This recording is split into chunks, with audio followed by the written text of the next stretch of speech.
देखो मैं क्या बोलूंगा आपको पता ही है। So here is the question, ठीक है, आप इसको देख लो, आप इसको पढ़ लो। मैं इसका मेन डेटा की बात करूंगा, पहले आपने क्वेश्चन पढ़ना है। देखो पता है क्या है, किसी क्वेश्चन को करने से पहले उसको समझना बहुत जरूरी होता है, उससे दोस्ती यारी करनी जरूरी होती है, ठीक है, तभी वो समझ में आएगा, तभी वो हमें हिंट देगा कि भाई तूने मेरे को ऐसे सॉल्व करना है। यानी अननोन पर्सन से दोस्ती नहीं की जा सकती ना, पहले उससे थोड़ी जान पहचान बनाई जाती है, ओके, तभी फ्रेंडशिप की जाती है कि नहीं बॉस, ठीक है। तो इसलिए क्वेश्चन को भी पहले ढंग से रीड करना है, उसमें जो डेटा गिवन है, जो इन्फॉर्मेशन गिवन है, उसको वहां से लेना है, फिर उसका यूज करना है, क्या पूछा गया, फिर कंसेप्ट पे जानना है कि क्या कंसेप्ट वहां पे यूज होने वाला है। So this is the awesome way, है ना, ये बेस्ट ट्रिक होती है, बेस्ट तरीका होता है किसी भी क्वेश्चन को अप्रोच करने का, कि हाउ टू रिकॉग्नाइज कि इसमें कॉन्सेप्ट क्या यूज हो रहा है, फिर उसको अप्रोच कैसे करें न्यूमेरिकल को करने के लिए। ये एक बार आपको करना आ गया तो मजा ही आ जाएगा बॉस, और ये मैं आपको सिखा के रहूंगा, यू डोंट वरी, ये मैं आपको सिखा के रहूंगा, ठीक है। सो क्वेश्चन आपने देख लिया होगा, मेरी बातें सुन रहे हो, क्वेश्चन आपने देख लिया होगा, आपने पढ़ लिया होगा, इसको फोड़ते हैं पकड़ के, ओके।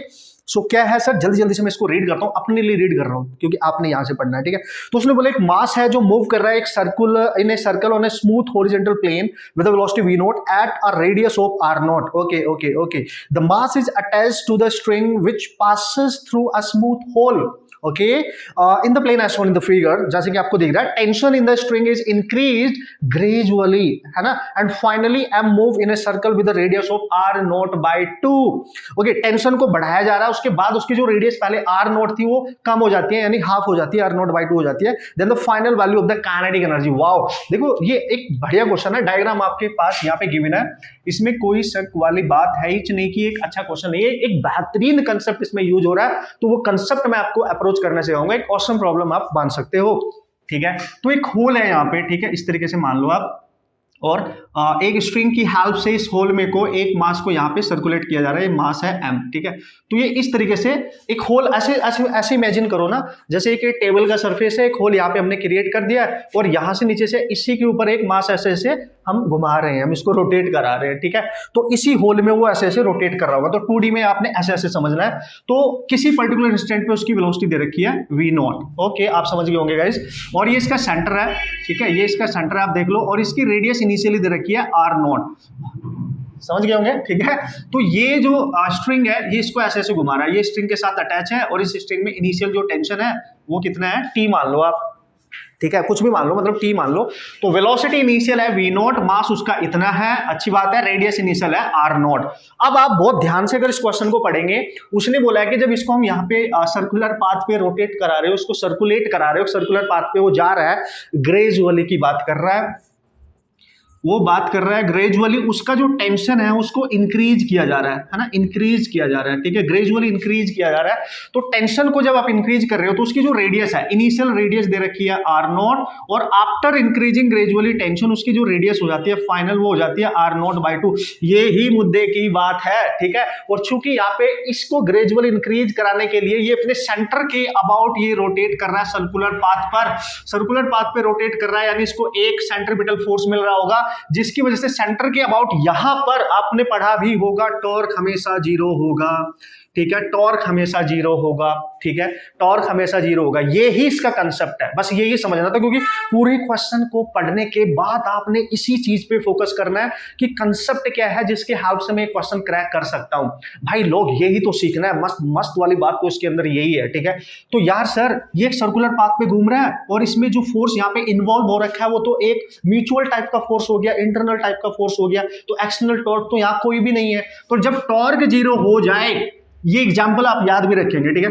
तो एंगुलर मोमेंटम हमेशा कांस्टेंट होता है, क्या बात कर रहे हो, ठीक है, एंगुलर मोमेंटम हमेशा कांस्टेंट होता है। और लास्ट में उसने पूछा है, अब हम बात करते हैं लास्ट में, the final value of kinetic energy.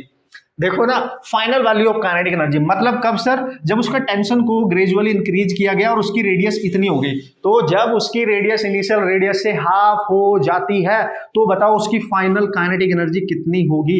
और काइनेटिक एनर्जी निकालने का तो सीधा सा आपको लॉजिक पता है, हाफ मास तो चेंज होगा नहीं, लेकिन चूंकि उसका रेडियस चेंज हो रहा है, तो उसकी वजह से, ठीक है ना, जो इनिशियल स्पीड है उसकी, इनिशियल स्पीड जो दे रखी है वो तो चेंज हो जाएगी ना, वो तो निकालनी पड़ेगी ना, क्योंकि रेडियस चेंज हो रही है, ठीक है, आप ध्यान से देख सकते हैं यहाँ पे। तो उसकी जो वेलोसिटी होगी फाइनल, बस वो मिल जाए तो बात बन जाए। वो तेरी तो लाइन बन गई यार, वो मिल जाए तो बात बन जाए बॉस, ठीक है।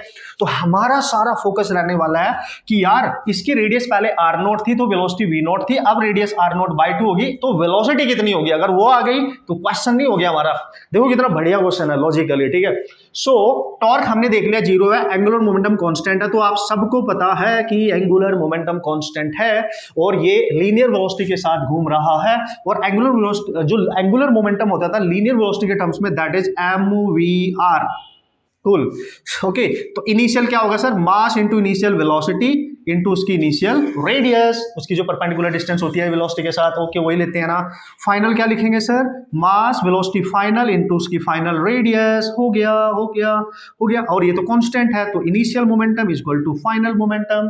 तो इनिशियल को आप लिखोगे mv initial, radius initial is equal to mass velocity final, radius final, mass से मास कट गया, इनिशियल वेलोसिटी रखी है v0। और धुरंधर खिलाड़ी, अब आपको आंसर नजर आ रहा होगा, आप मेरे से पहले सॉल्व कर सकते हो, ठीक है। तो रेडियस कितनी है सर, r0 है। फाइनल वेलोसिटी सर निकालनी है, फाइनल रेडियस कितनी हो गई थी सर उसकी, r0/2। उड़ा डालो तो vf 2 का इधर मल्टीप्लाई हो जाएगा, तो v फाइनल आ गई 2 times of initial velocity. Oh tricky, yes tricky, yes tricky, यही तो बात है सीखने वाली बॉस, ठीक है। तो फाइनल वेलोसिटी डबल हो जाएगी, है ना, रेडियस के कम होते ही फाइनल वेलोसिटी डबल हो जाएगी, ठीक है। और इस वेलोसिटी को यहां पटक दो तो काइनेटिक एनर्जी कितनी हो जाएगी, हाफ mv0 टू v0 का square. So here we go, you can see now 2 to 4 2 cancel, 2mv0 square. This is your answer. है कि नहीं मस्त क्वेश्चन, मेंस और नीट के लिए मस्त क्वेश्चन है कि नहीं, नीट में ऑलरेडी आ चुका है, ठीक है। सो आप देख सकते हो। तो यार आंसर आप चेक कर लेंगे, आंसर आप चेक कर लेंगे 2mv0 स्क्वायर। तो वही क्वेश्चन मैं डिस्कस करूंगा, जैसे कि मैंने आपको बोला था कंसेप्ट को कैसे अप्रोच करें। भाई कंसेप्ट देखा मैंने, जैसे मेरे को इसमें कंसेप्ट देखो ना, इस क्वेश्चन, ये तो कैलकुलेशन है, this is the mathematical calculation. हमें अप्रोच करना है, कंसेप्ट के पास जाना है, कि जब तक कॉन्सेप्ट ही नहीं समझ में आएगा उसके अंदर क्या है, तो हम प्रोसीड ही नहीं कर पाएंगे ना, आगे क्वेश्चंस को कर ही नहीं पाएंगे ना बॉस। तो यहाँ पे ये समझना था कि टॉर्क 0 है तो एंगुलर मोमेंटम कांस्टेंट है, उसके हेल्प से फाइनल वेलोसिटी आ जाएगी। और काइनेटिक एनर्जी का फॉर्मूला तो बचपन से हम पढ़ते आ रहे हैं यार, क्या बात कर रहे हो।